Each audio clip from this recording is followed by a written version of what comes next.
Hello everyone, welcome to the channel.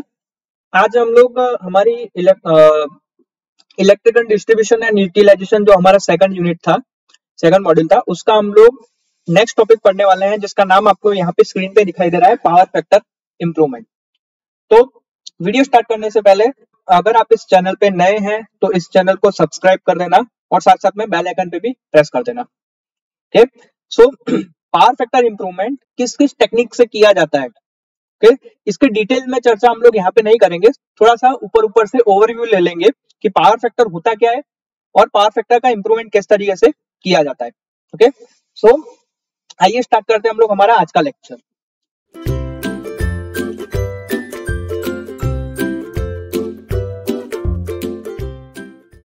Now power factor क्या है? Power factor होता है वोल्टेज और करंट का cosine angle. Okay, so what is power factor?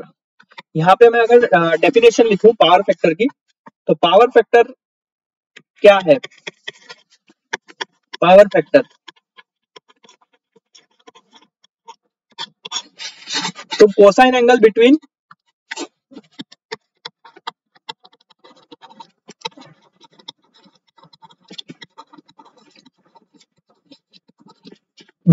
Voltage and current.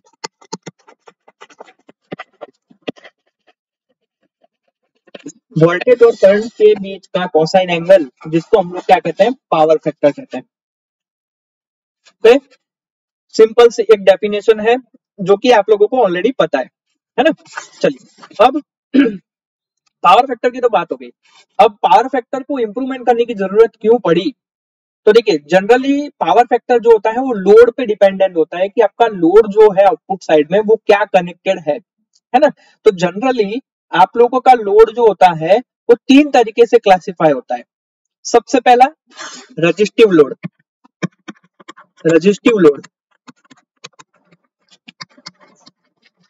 उसके बाद इंडक्टिव लोड,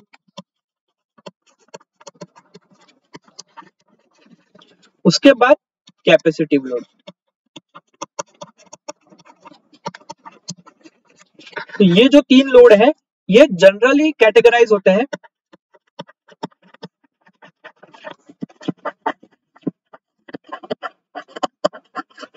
है ना। जनरली कैटेगराइज होते हैं तीन लोड के, तीन टाइप के लोड, रजिस्टिव, इंडक्टिव और कैपेसिटिव।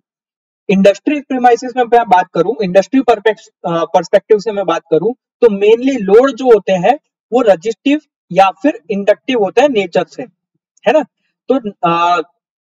तो इंडक्टिव नेचर, अगर मैं आउट ऑफ ये लोड, तीनों लोड है, इसमें से अगर मैं सिर्फ और सिर्फ इंडक्टिव लोड की बात करूं, तो इंडक्टिव लोड में हमें दो तरीके के पावर की जरूरत पड़ती है। वो होती है, एक होता है inductive power, sorry not inductive, it is called active power, और दूसरा होता है रिएक्टिव पावर।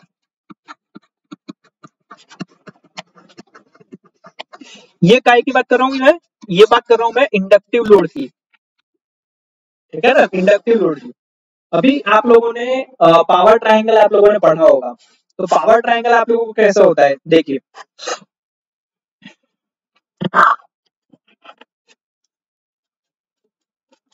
ये एक्टिव पावर है, मान लीजिए एक्टिव पावर है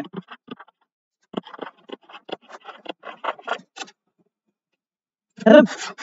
ये है हमारा रिएक्टिव पावर,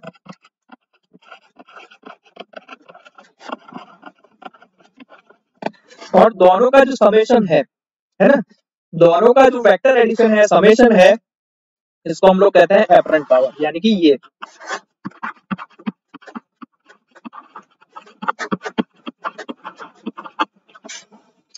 ठीक है, यहाँ पे एक्टिव पावर क्या काम करता है? एक्टिव पावर हमारा वर्क करने के लिए, काम करने के लिए यूज होता है। मींस जो काम हो रहा है वो किसकी वजह से हो रहा है? एक्टिव पावर की वजह से। तो रिएक्टिव पावर का काम क्या? रिएक्टिव पावर का काम सिर्फ और सिर्फ इतना ही है कि जो भी हमारा करंट सप्लाई हो रहा है उसके कारण जो इलेक्ट्रोमैग्नेटिक फील्ड जनरेट हो रही है उसको मेंटेन करना, बस ये काम होता है रिएक्टिव पावर का। अगर मेंटेन नहीं किया तो क्या होगा? करंट का डिस्ट्रीब्यूशन हमारा क्या हो जाएगा? अनइक्वल हो जाएगा, और हमारी मशीन्स जो है वो प्रॉपरली वर्क नहीं करेंगी, है ना। तो इसीलिए एक्टिव पावर और रिएक्टिव पावर हमें जरूरत होती है जहां पे हम लोग बात करते हैं इंडक्टिव लोड के लिए। ओके, तो एक्टिव पावर जो होता है इसका यूनिट होता है केडब्ल्यू। इसको हम लोग केडब्ल्यू में जनरली हम लोग इसे डिफाइन करते हैं। रिएक्टिव पावर जो होता है ये होता है केवीएआर में, है ना। ए कैपिटल कर दो, ओके, केवीएआर। और जो एपरेंट पावर होता है उसका यूनिट होता है केवीए में, ठीक है ना।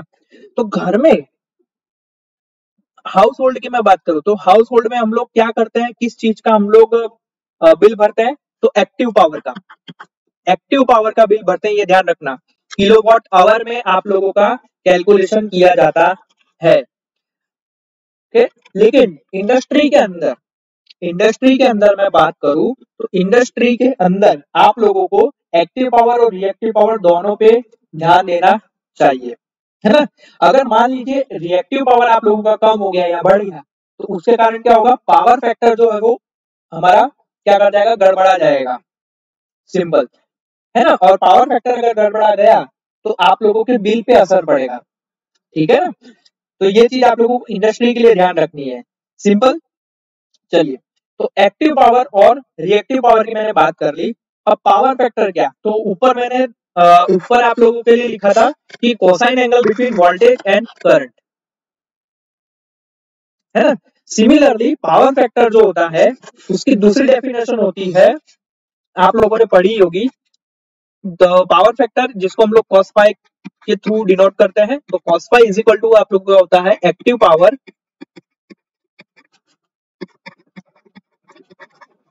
Divided by apparent power.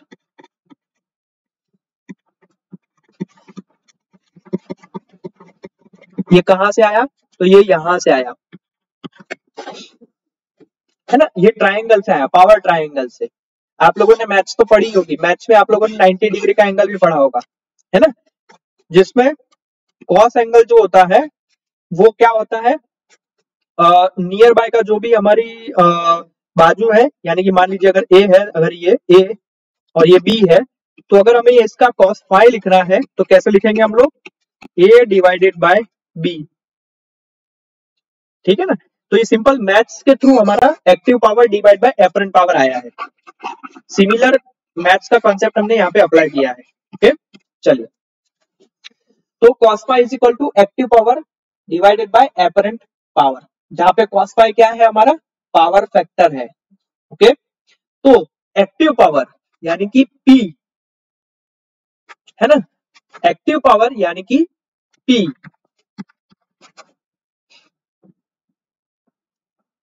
ठीक है ना।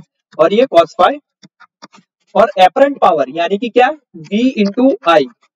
कैसे पता चली, तो देखिए इसके यूनिट से पता चली, यहाँ पे केवी है यानी वोल्टेज है, और ए यानी कि करंट है, तो वी यानी कि वोल्टेज और करंट यानी कि आई, तो वी इंटू आई। तो हमें एक्टिव पावर की डेफिनेशन यहां से क्या मिलेगी, हमें P is equal to V I cos phi. ये हमें एक इक्वेशन मिला एक्टिव पावर को फाइंड आउट करने का, ओके। यानी कि यहां से इस इक्वेशन से हमें क्या पता चलती है कि अगर आपका पावर फैक्टर बड़ा है, लार्ज है, तो करंट की वैल्यू जो होगी वो लो होगी। लेकिन लेकिन दूसरी कंडीशन में अगर आपका पावर फैक्टर कम है तो उस किस्से में आप लोगों का करंट जो है वो लार्ज वैल्यू वाला होगा, है ना। और अगर करंट वैल्यू आपकी लार्ज होगी तो सिंपल, जिस कंडक्टर में से वो पास हो रहा है वो कॉपर का बना होगा ऑब्वियसली, तो कॉपर लॉसेस हमारे बढ़ जाएंगे, है ना। और कॉपर लॉसेस बढ़ जाएंगे तो वोल्टेज ड्रॉप बढ़ जाएगा, और वोल्टेज ड्रॉप बढ़ेगा तो हमारा जो हमें डिस्ट्रीब्यूट करना था पावर, वो प्रॉपर तरीके से नहीं हो पाएगा। इसीलिए इसीलिए आप लोगों का जो करंट होता है, ये वाला करंट, ये करंट आप लोगों का एक सर्टेन लिमिट के अंदर ही होना चाहिए। और वो सर्टेन लिमिट में कब होगा, जब हमारा पावर फैक्टर एक सर्टेन लिमिट के अंदर होगा, ओके। सिंपल सा, ये इक्वेशन से हम लोग इतना रिलेशन हम लोग ऑब्वियसली बना सकते हैं, है ना। तो लार्जर पावर फैक्टर की मैं बात करूं तो लार्जर पावर फैक्टर जो होता है वो कम केवीए रेटिंग हमको प्रोवाइड करता है, जिसके कारण क्या होता है कि मशीन की साइज और मशीन की कॉस्ट क्या हो जाती है, वो कम हो जाती है। लेकिन ज्यादा अगर पावर फैक्टर सॉरी कम पावर फैक्टर है तो कम पावर फैक्टर से आपको क्या नुकसान होगा, वीआई की वैल्यू बढ़ जाएगी और उसके कारण क्या होगा, मशीन की साइज और मशीन की कॉस्ट भी आप लोगों की बढ़ जाएगी, है ना। तो पावर फैक्टर को इंप्रूव कैसे किया जाता है, जो कि हमारे टॉपिक का नाम है। तो पावर फैक्टर को इंप्रूव करने के लिए हमें सिंपल सा कैपेसिटर या फिर हमें कोई रिएक्टिव पावर को इंजेक्ट करने वाले सिस्टम को क्या करना चाहिए, सीरीज में या फिर सिस्टम के साथ पैरेलली कनेक्ट करना चाहिए। ठीक है, बस खाली पावर फैक्टर इंप्रूवमेंट के लिए आप कैपेसिटर यूज करिए, आपका पावर फैक्टर ऑब्वियसली आपका क्या हो जाएगा, इंप्रूव हो जाएगा। या फिर अगर लार्जर स्केल पे आप लोगों को काम करना है तो आप लोग स्टैटकॉम यूज कर सकते हैं। स्टैटकॉम, स्टैटिक कंपेंसेटर, ये भी क्या है, एक तरीके से कैपेसिटर है, ग्रुप ऑफ कैपेसिटर हम लोग इसे कह सकते हैं, है ना। ये कहाँ पे काम होता है, ये कहाँ पे यूज होता है, लार्ज जहां पे आप लोगों का ट्रांसमिशन होता है, अगर वहां पे आप लोगों को पावर फैक्टर इंप्रूव करना है तो आप लोग स्टेटकॉम यूज करते हैं। और इसके अलावा एक और आता है डी स्टेटकॉम। डी स्टेटकॉम, इसका काम क्या, D STATCOM distribution static compensator, है ना। ये कहां पे यूज होता है, डिस्ट्रीब्यूशन साइड पे, ठीक है। सो स्टेटकॉम की तो मैंने आपसे बात कर ली, ये आप लोगों का टॉपिक नहीं है, लेकिन एक नॉलेज के लिए आप लोगों को पता होनी चाहिए। नाउ सिंपल सा पावर फैक्टर इंप्रूव करने के लिए हम लोग क्या करते हैं, सिंपल सा कैपेसिटर को कनेक्ट कर देते हैं या फिर रिएक्टिव पावर को सिस्टम के अंदर इंजेक्ट करते हैं with the help of STATCOM और D STATCOM. Okay, so power factor improvement तो कर दिया, लेकिन फायदा क्या, व्हाट इज एडवांटेजेस। तो एडवांटेजेस मैं आप लोगों को यहाँ पे लिखवा देता हूँ। चलिए, टॉपिक का नाम आप लोग लिख लेना, advantages of good power factor.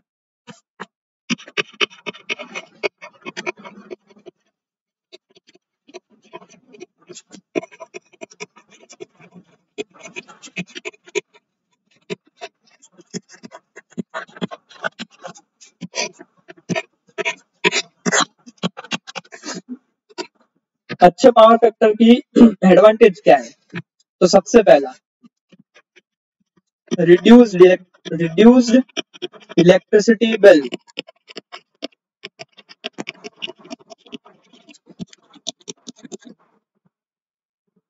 है ना, रिड्यूस्ड इलेक्ट्रिसिटी बिल। अच्छा पावर फैक्टर होता है, जैसा कि मैंने अभी आपको बताया कि लार्ज पावर फैक्टर होता है वो लेसर केवीए रेटिंग हमको देता है, जिसके कारण क्या होता है, कॉस्ट और साइज कम हो जाती है। तो सिंपल कि लार्ज पावर फैक्टर अगर आपका होता है, वो लार्ज पावर फैक्टर के कारण क्या होता है कि मैक्सिमम डिमांड जो है वो रिड्यूस हो जाती है। रिड्यूस हो जाती है, इसका मतलब क्या होता है कि मैक्सिमम डिमांड चार्जेस जो हमको कंपनी हम पे इम्पोज करती है वो क्या कर सकती है, कम कर सकती है, जिसके कारण आप लोगों का इलेक्ट्रिसिटी बिल कम होता है। ओके, तो रिड्यूस इलेक्ट्रिसिटी बिल आप लोगों का एक एडवांटेज है अच्छा पावर फैक्टर होने का। दूसरा एडवांटेज क्या है, larger voltage level. Larger voltage level, तो पावर फैक्टर करेक्शन के लिए हम लोग कैपेसिटर या फिर रिएक्टिव पावर हम लोग क्या करते हैं, सिस्टम में इंपोज करते हैं, सिस्टम में हम लोग इंजेक्ट करते हैं, जिसके कारण क्या होता है कि जो वोल्टेज लेवल का हमारे ट्रांसमिशन के दौरान या फिर डिस्ट्रीब्यूशन के दौरान जो लॉस हो गया था वो क्या हो जाता है, इंप्रूव हो जाता है, यानी कि वो लॉस की पूर्ति हो जाती है, सरबर हो जाता है ना। इसीलिए यहाँ पे एक एडवांटेज हो जाता है कि वोल्टेज लेवल जो आप लोगों को लॉस में मिल रहा था वो क्या हो जाता है, इंप्रूव हो जाता है। ठीक है, इसीलिए larger voltage level. Next advantage क्या है, ओवर करंट। ओवर करंट वाली प्रॉब्लम जो है उसको हम लोग क्या कर सकते हैं, कम कर सकते हैं। ओवर करंट प्रॉब्लम should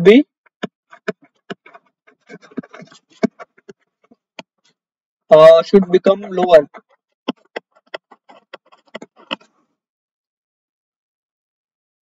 ठीक है, जिसके कारण क्या होता है, ओवर करंट की प्रॉब्लम जो है उसको हम लोग कम कर सकते हैं, जिसके कारण क्या होता है कि ट्रांसफार्मर और जो फीडर है ना, उसकी जो कैपेसिटी पे लोड पड़ रहा था, वो लोड जो है वो थोड़ा सा कम हो जाता है, जिसके कारण लॉसेस भी कम हो जाते हैं। ओके, और सिंपल, जितना जनरेशन आप लोगों का हो रहा है उतना ही मैक्सिमम एफिशिएंसी के साथ आप लोगों को आउटपुट में मिल रहा है।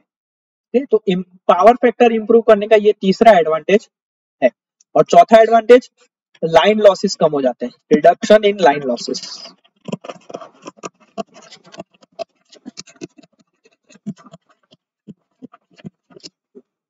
Reduction in line losses. Okay, तो आज हमने क्या कवर किया, आज हमने इस चैप्टर का पावर फैक्टर इंप्रूवमेंट टॉपिक जो है कवर कर लिया। तो सबसे पहले हमने क्या देखा, पावर फैक्टर क्या होता है। पावर फैक्टर किस चीज पे डिपेंड करता है, तो लोड पे डिपेंड करता है। और लोड कितने टाइप के होते हैं, 3 टाइप के होते हैं, रेजिस्टिव लोड, इंडक्टिव लोड और कैपेसिटिव लोड। जनरली कैटेगराइज इन 3 लोड में किए जाते हैं। इंडक्टिव लोड, अगर मैं इंडस्ट्री पर्पज से बात करूं तो मेनली इंडस्ट्री के अंदर इंडक्टिव लोड होते हैं जो कि 2 चीज पे डिपेंड करते हैं, तो एक्टिव पावर और रिएक्टिव पावर। ठीक है ना। फिर हमने ट्राइंगल देखा, पावर ट्राइंगल देखा, वहां से हमने कॉस फाई हमने निकाला, active power divide by apparent power, और वहां से हमने रिलेशन देखा किसका, पावर फैक्टर और करंट का। ठीक है ना, क्योंकि करंट जो है लार्जर करंट होता है तो उसके कारण क्या होता है, कॉपर लॉसेस बढ़ जाते हैं और हमारा वोल्टेज ड्रॉप भी बढ़ जाता है, सिंपल, और हमारा लॉसेस बढ़ जाते हैं, है ना। और इसके साथ साथ हमने एडवांटेजेस भी कवर किए। आई होप इस वीडियो में आपको पता चली हो, समझ में आया हो। वीडियो पसंद आए तो इसे लाइक जरूर कर देना, साथ साथ में इस चैनल को सब्सक्राइब भी कर देना और बेल आइकन पे भी प्रेस कर देना। मिलते हैं हम लोग अब नेक्स्ट लेक्चर में डिवाइन साइन मैनेजमेंट यानी कि DSM वाले टॉपिक के साथ। ओके, तब तक के लिए जय हिंद।